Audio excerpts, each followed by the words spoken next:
इस वक्त की बड़ी खबर, नीट पेपर लीक मामले में आज सुप्रीम कोर्ट में सुनवाई चल रही है। वहीं दूसरी प्रतियोगी परीक्षाओं में पेपर लीक मामले में एक्शन तेज हो गया है। रेलवे ग्रुप डी परीक्षा में पेपर लीक के मामले में उत्तर प्रदेश के 2 विधायक शिकंजे में फंसते दिख रहे हैं। कोर्ट ने दोनों विधायकों के खिलाफ वारंट जारी किया है। एसटीएफ ने दोनों विधायकों के खिलाफ साल 2006 में एफआईआर दर्ज करवाई थी। दोनों के पास लीक पेपर बरामद होने का दावा भी किया गया था। मामले की सुनवाई के दौरान कोर्ट ने गाजीपुर से ओम प्रकाश राजभर की पार्टी के विधायक बेदीराम और भदोही की ज्ञानपुर से निषाद पार्टी के विधायक विपुल दुबे के खिलाफ वारंट जारी किया है।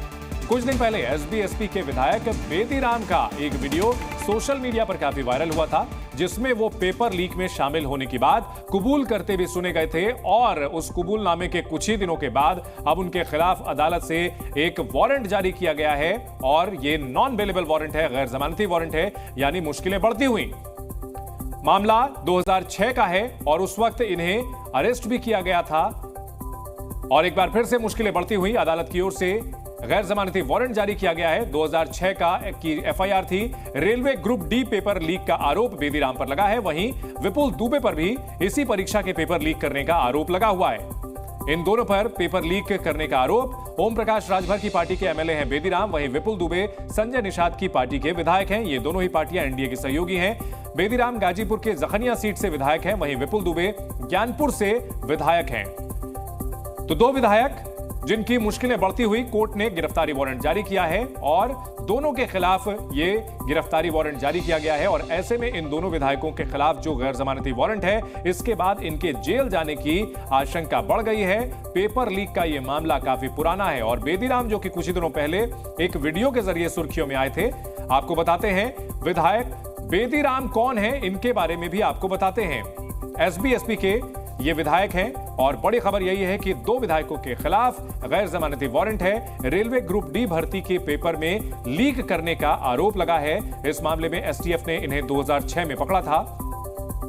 गाजीपुर से एसबी-एसपी सुहेलदेव भारतीय समाज पार्टी के विधायक हैं बेदीराम, वहीं ज्ञानपुर से निषाद पार्टी के एमएलए हैं विपुल दुबे। दोनों के खिलाफ यह गैर जमानती वारंट जारी किया गया है। 26 फरवरी 2006 को 18 साल पहले का यह पूरा मामला है। इन दोनों के खिलाफ एफआईआर हुई थी और दोनों के पास लीक पेपर बरामद होने का दावा भी किया गया था। और इन दोनों विधायकों के साथ साथ 19 लोगों पर मुकदमा चलना है और इन दोनों के खिलाफ गैर जमानती वारंट जारी की गई है। तो वहीं विधायकों की गिरफ्तारी वारंट पर कांग्रेस ने हमला बोला है और कहा है कि मंत्रिमंडल से राजभर को निकाले योगी आदित्यनाथ। कांग्रेस ने कहा है कि यह माना जाएगा कि योगी सरकार भी पेपर लीक में शामिल है, यह दावा किया है।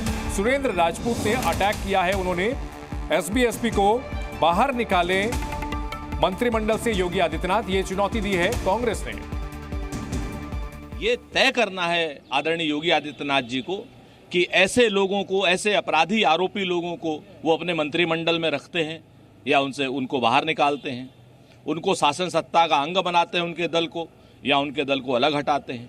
अगर आदरणीय योगी जी और भारतीय जनता पार्टी पूरी तरीके से पारदर्शी है और केंद्र के अपने सरकार के दबाव में नहीं आती, अपनी केंद्र की भाजपा के दबाव में नहीं आती है, तो निश्चित तौर पर ओम प्रकाश राजभर और उनकी पार्टी को इन्हें एनडीए से अलग कर देना चाहिए। क्योंकि अगर ये अलग नहीं करते हैं तो ये माना जाएगा कि कहीं ना कहीं। तो बेदीराम और विपुल दुबे 2 विधायक, एनडीए के 2 सहयोगी दल, एसबी-एसपी जिसके नेता है ओम प्रकाश राजभर और निषाद पार्टी जिसके विधायक विपुल दुबे की मुश्किलें बढ़ती हुई, इन दोनों के खिलाफ अदालत से गैर जमानती वारंट पेपर लीक के एक पुराने मामले में आया है। और इसको लेकर के अब कांग्रेस ने निशाना साधना भी शुरू कर दिया है और मांग की है कि इन्हें एनडीए से निकाला जाए। पेपर लीक का यह पूरा मामला और बेदीराम जो कि कुछ ही दिनों पहले सुर्खियों में आए थे एक वीडियो को लेकर के, जिसमें वो दावा करते हुए नजर आ रहे थे एग्जाम में पास कराने को लेकर और धांधली की बात स्वीकार करते हुए भी दिखे थे। अब अदालत से उनकी मुश्किलें बढ़ती हुई। अब देखना है इस पूरे मामले को लेकर के क्या सियासी तौर पर भी इनकी मुश्किलें बढ़ती हैं। दोनों विधायक हैं, दोनों पर ही रेलवे ग्रुप डी के पेपर लीक करने का आरोप लगा है। एनडीए के 2 सहयोगी दल उत्तर प्रदेश में जिनके विधायकों पर पेपर लीक का पुराना मामला, जिसको लेकर के अदालत ने गैर जमानती वारंट जारी किया है। और बढ़ते हैं अगली खबर की ओर। नीट परीक्षा को लेकर के आज सुप्रीम कोर्ट में सुनवाई होने वाली है और परीक्षा से जुड़ी याचिकाओं पर आज सुप्रीम कोर्ट सुनवाई करेगा। साथ ही एनटीए के हलफनामे पर भी सुनवाई होगी। दरअसल कल एनटीए ने सुप्रीम कोर्ट में हलफनामा सौंपा, जिसमें दावा किया कि परीक्षा में बड़ी धांधली नहीं हुई है। एनटीए ने कहा कि पटना हजारीबाग में पेपर लीक होने के कोई सबूत नहीं मिले हैं, ना ही कोई प्रश्न पत्र गायब मिला है। गड़बड़ियों के 153 मामले सामने आए हैं। 81 कैंडिडेट्स का रिजल्ट रोक दिया गया। वहीं सरकार ने भी हलफनामा दायर करते हुए कहा कि वे दोबारा परीक्षा कराने के पक्ष में नहीं है। आपको बता दें 5 मई को एग्जाम हुआ था, 4 जून को नतीजे आए थे। इसमें पूरा विवाद जो छिड़ा है वो पटना में पेपर लीक का, जिसको लेकर के वहां की ईओयू ने बाकायदा मुकदमा भी दर्ज किया हुआ है। इस मामले में सीबीआई भी जांच कर रही है। इसके अलावा कई और मामले सामने आए थे, जिसमें सेंटर मैनेज करने और चीटिंग कराने के मामले भी सामने आए थे। और इन सब को लेकर के सुप्रीम कोर्ट में जो याचिकाएं लगी हुई थी उनमें 8 जुलाई को सुनवाई हुई। 8 जुलाई की सुनवाई के बाद इस मामले में एनटीए की ओर से हलफनामा दिया गया है और आज अहम सुनवाई होने जा रही है। छात्रों की यह मांग थी, बड़े पैमाने पर जो छात्र थे वो ये मांग कर रहे थे कि नीट की परीक्षा दोबारा कराई जाए, क्योंकि इसमें अनियमितता हुई है, धांधली हुई है। इस पर सुप्रीम कोर्ट ने यह तो कहा था कि यहां पर गड़बड़ी लगती है, लेकिन क्या यह इतनी बड़ी गड़बड़ी है कि एग्जाम दोबारा कराया जाए, यह अभी तय होना बाकी है। इस बीच एनटीए ने स्पेसिफिकली यह कहा है कि पटना में पेपर लीक की बात नहीं सामने आई है। हालांकि जो ईओयू है, इकोनॉमिक ऑफेंस यूनिट है, उसने यह कहा था अपनी एफआईआर में, अपनी केस डायरी में कि पेपर लीक हुआ था। जी न्यूज़।